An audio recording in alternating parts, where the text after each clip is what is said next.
Hello, in this session we're going to do triggers in robotic process automation. For that we're going to use processes we created on a previous session. So let's click on automation or RPA section and go to triggers. So there are two kinds of triggers. There are scheduled and email triggers. Let's start by doing the scheduled triggered. I'll click on the plus sign and on select scheduled, and then I need to select the process or the service that I'm going to use. So let's select the create sales order from file and click on create. That would open this page, and now we can select when to run this process. When would it run? When would it be automated?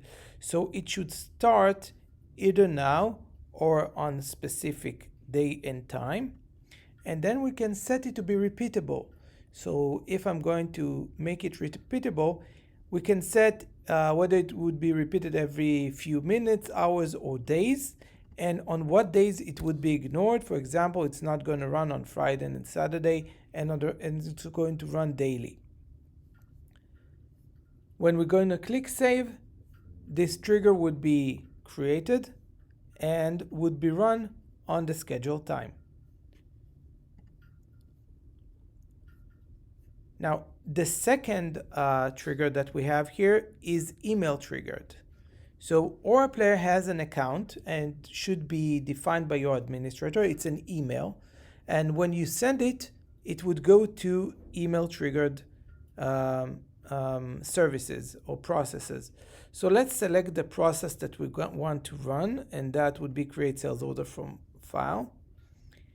And now we have to perform the settings. So we have the email that you would want to send a request to, and that would be Aura Player email that would be listening. And now we're going to filter those emails.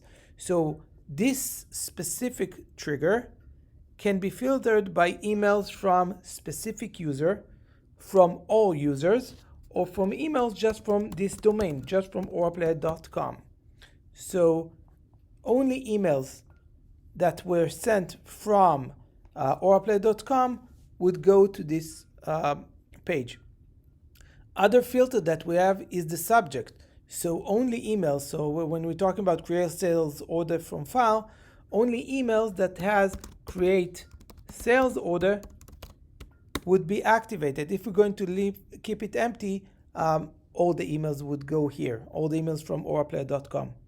Moreover, we can get data from the subject or from the body. So if we're going to have it on the subject create sales order for customer name,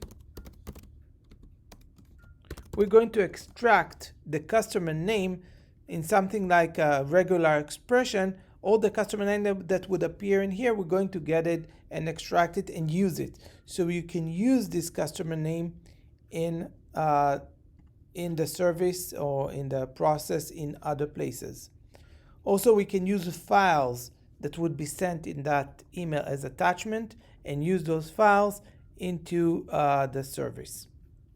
And let's create that email, that process.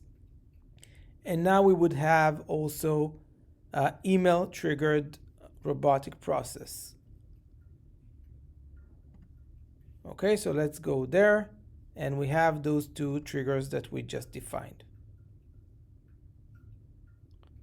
Thank you, and thank you guys. If you have any more questions, please email to support.auraplayer.com.